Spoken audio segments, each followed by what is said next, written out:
Bismillahirrahmanirrahim. Assalamualaikum warahmatullahi wabarakatuh. Pada kesempatan kali ini saya akan coba mendemokan aplikasi kependudukan mempergunakan VB.NET. Databasenya kita gunakan database akses aja dulu. Databasenya yang ini nih. Nah ini databasenya. Kita coba data induk. Oke deh, kita akan mulai dulu eh, dengan aplikasinya ya. Kita akan mulai.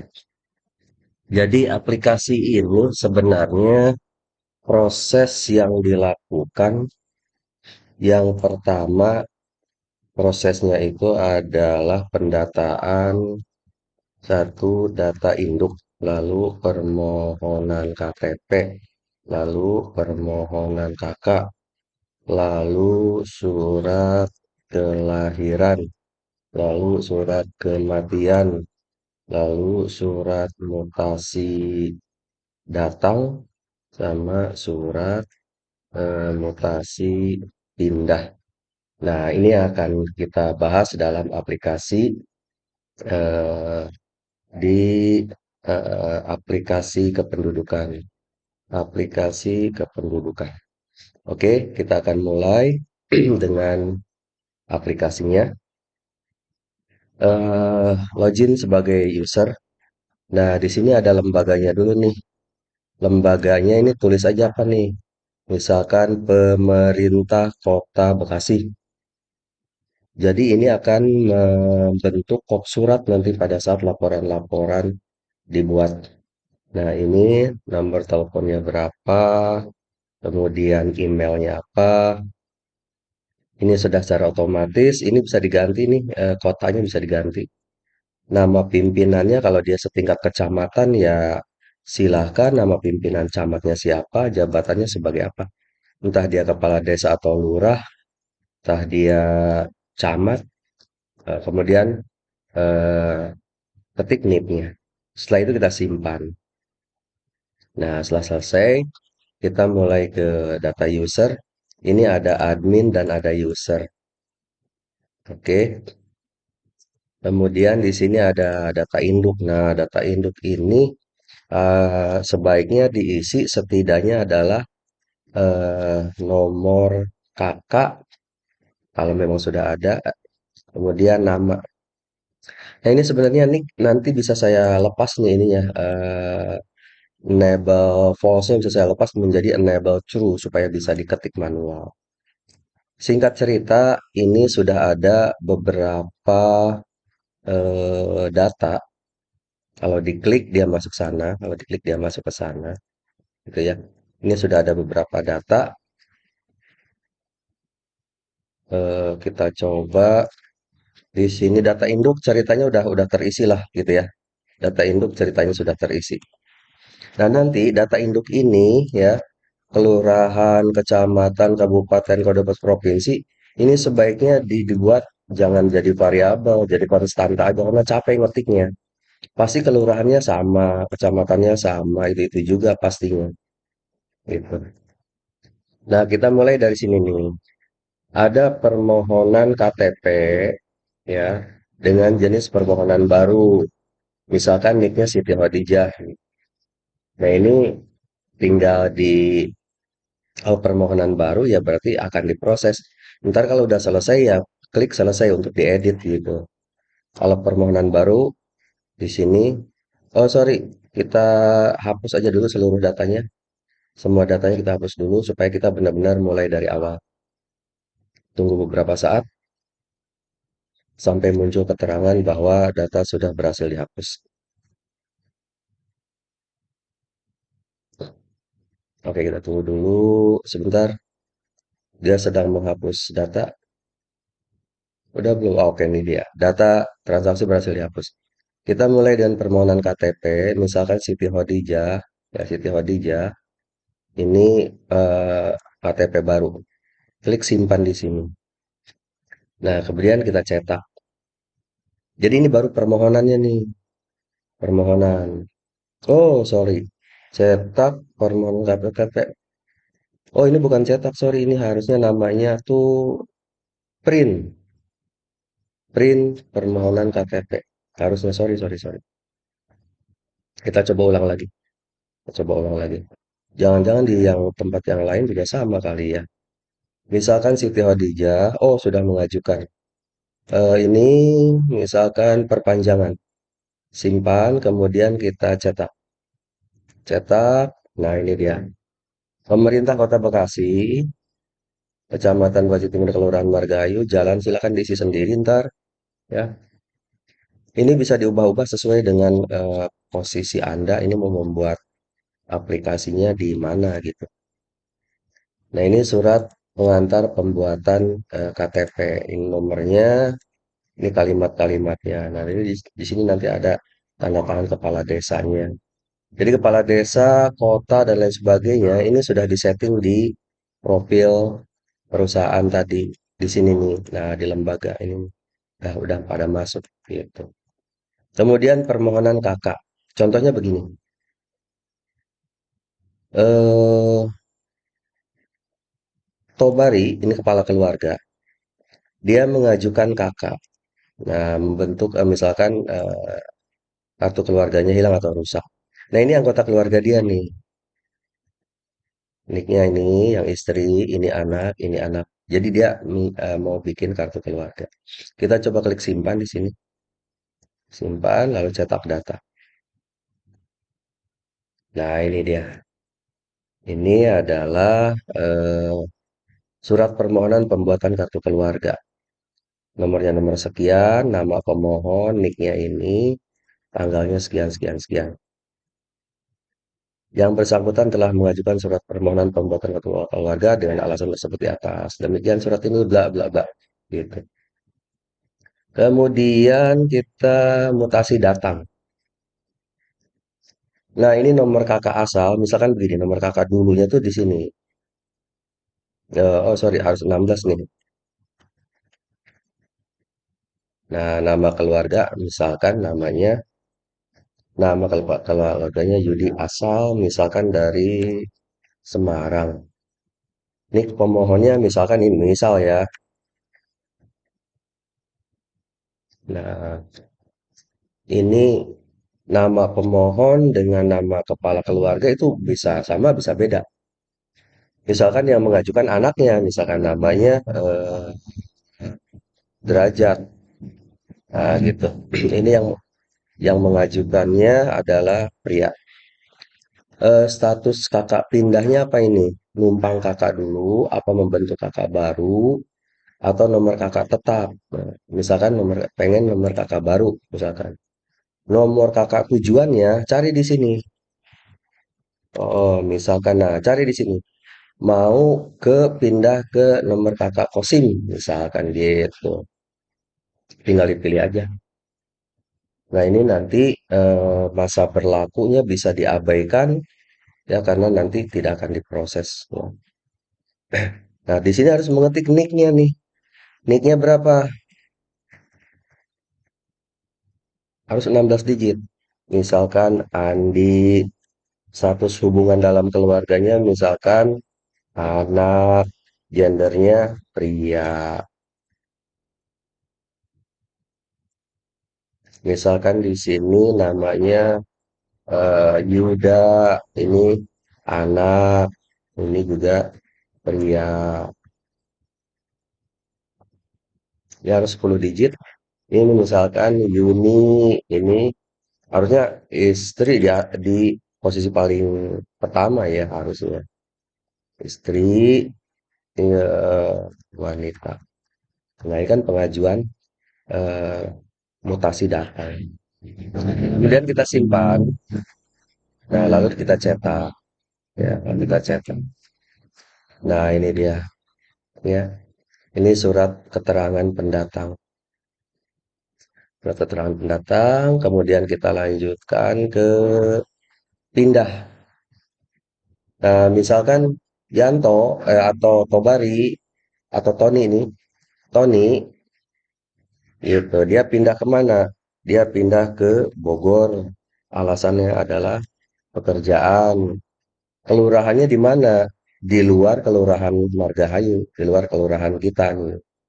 Siapa aja yang ikut pindah? Nah, misalkan yang ikut pindah itu Fani, Santi, Mas Umi, dia pada ikut pindah gitu. Lalu kita cetak di sini, kita simpan, lalu cetak datanya. Nah, ini surat keterangan pindah domisili. Yang minta pindah ini, gitu. Kemudian setelah itu masuk ke kelahiran. Nah, di sini nama bayinya misalkan Anjas, misalkan. Jenis kelaminnya pria, sorry, pria. Tempat dilahirkannya, nah di sini di rumah sakit, puskesmas, di rumah eh, apa tempat kelahiran. Nah ini alamat desanya nih. Alamat desanya misalkan Margahayu. Hari lahirnya misalkan Senin, tanggalnya tanggal 11, misal jam 12.00. Jenis kelahirannya apa? Tunggal, gitu, kembar atau lainnya, gitu. Anak kedua, misal penolong kelahirannya misalkan dokter. Berat bayi misalkan berapa ya berat bayinya? 12 kilogram, panjangnya misalkan 45, ini contoh aja ya. Nah, alamatnya nanti ada di blok mana dia? Ini nanti boleh diketik manual sih. Nama ibu, nama ibu pilih di sini boleh nih, nama ibunya nih. Nama ibunya. Kalau misalkan banyak, ketik aja di sini. Nah, namanya misalkan Mas Wani, nama ibunya. Nama ayahnya siapa? Misalkan eh, siapa ya nama anaknya? Derajat misalkan. Klik gitu. Lalu kita simpan di sini. Klik simpan. Oh, ini ada yang kurang nih. Ini belum bisa disimpan nih. Belum bisa disimpan. Masih ada kekurangan. Nanti saya perbaiki dulu deh. Jadi diulang lagi nih. Diulang lagi. Di kelahiran masih ada kesalahan. Karena pada saat disimpan ada kurang. Nah, ini dia nih. Hmm, ada kurang tanda petik satu doang. Rese. Ulang lagi. Namanya juga program. Kelahiran. Ulang. Nama bayinya, nama bayinya, nama bayi. Shush. Nama bayi biar nggak banyak mikir deh. Eh, pria. Tempat kelahirannya di rumah sakit. Ini di Margahayu. Hari lahirnya Senin. Tanggalnya tanggal 11. Jamnya jam 12. Jenis kelahirannya tunggal. Anak kedua. Penolongnya dokter. Berat bayi misalkan berapa sih berat bayi? Saya nggak ngerti nih. 12 kilo, panjang bayinya 45 cm, alamatnya di mana dia. Nah, ini nama ibunya dan ini nama bapaknya. Gitu. Lalu klik simpan di sini. Klik simpan. Lalu kita cetak datanya. Klik cetak data. Nah, ini surat keterangan kelahiran. Saya yang bertanda tangan di bawah ini menerangkan bahwa sesuai dengan keterangan yang disampaikan oleh Ketua RT RW setempat, ini dia data-data anak yang barusan. Nah, itu yang kelahiran. Kemudian kematian. Nah, di sini. Siapa warga yang meninggal? Misalkan kalau banyak ketik aja di sini ya. Oh, misalkan Rukini langsung gitu. Harinya misalkan Selasa, hari Selasa meninggalnya. Meninggalnya di mana? Di rumah. Penyebabnya apa? Sakit, kecelakaan, apa bla bla bla. Meninggalnya hari Selasa tanggal 12. Misalkan gitu. Kita simpan di sini, klik cetak data keterangan kematiannya. Nah, ini dia. Surat keterangan kematian nomor sekian. Siapa yang meninggal? Ini. Kapan kematiannya? Nah, ini ada di sini. Ini surat kematian. Nah, yang terakhir kita tinggal melihat data-data penduduknya. Ini untuk permohonan KTP ini nih sudah ada 2 orang. Permohonan KK baru ada 1 orang. Kemudian yang datang, nah ini dia mutasi datang. Yang pindah, ini dia mutasi pindahnya. Yang lahir, nah ini tadi nama bayi, bla bla bla bla bla bla. Ini karena baru satu. Nanti kalau udah ada 2, dia ngebloknya ke arah kanan ke sini nih, ke kanan. Dia nggak kayak kolom-kolom Excel. Ini yang kelahiran, yang kematian. Nah ini dia yang barusan, yang kematian. Sekarang kita lihat grafik-grafiknya. Ini ada grafik berdasarkan status pernikahan. Sebenarnya data ini diambil dari ini nih, RT RW-nya, RT RW berapa, kemudian ini apa tadi, status pernikahannya, kita lihat nih, status pernikahannya. Nah, ini ada cerai mati, menikah, belum menikah, menikah terus. Ini jadi saya membuat laporannya berbentuk cross tab. Yang belum menikah di RT 02 RW 1 ada satu. Yang sudah menikah ada satu, totalnya 2. Di RT 2 RW 2, nah ini kan ceritanya kelurahan gitu ya. Jadi ini datanya. Yang belum menikah di sini ada 2, di RT sekian ada 3 gitu. Ini grafiknya. Jadi yang belum menikah totalnya itu ada 15. Nah, ini yang belum menikah seluruh RT ada 15. Yang sudah menikah ada 14. Gitu. Kita lihat berdasarkan gender. Nah, prianya ada 16, wanitanya ada 21. Ini 16, 21. Jadi total penduduknya ada 37 orang. Berdasarkan agama kita lihat. Yang Buddha ada 1 orang. Yang Hindu ada 1 orang. Ini di RT sekian nih yang Hindu nih. RT 04 RW 3. Yang Islam ada 29, totalnya 32. Oke, yang lainnya kenapa belum ada agamanya? Karena, nah ini alasannya nih ya. Kenapa? Karena ini nama bayi tadi yang di entry baru calon nicknya berapa, nama bayinya. Nah ini jadi dia belum ada nih, belum ada agamanya. Nanti harus dilengkapi ini. Bayi belum sekolah, gitu kan? Pendidikan pekerjaannya belum ada, gitu. Itu alasannya kenapa jumlahnya berkurang 5. Karena ada yang lahir dan ada yang mutasi. Nah, yang mutasi itu datanya juga belum lengkap. Kita lihat, nah ini datanya belum lengkap. Yang mutasi datang, datanya belum lengkap. Harus dilengkapi nanti. Kemudian untuk pendidikan, nah ini untuk pendidikan nih. Dari mulai D3, S1, SD, SMA, SMP, tidak sekolah ini hurufnya kurang kecil, loh. Gitu, yang tidak sekolah ada 5 orang. Ini yang 10 orang itu SMA nih, SMA 10 orang, paling tinggi. Kemudian kita lihat berdasarkan pekerjaan.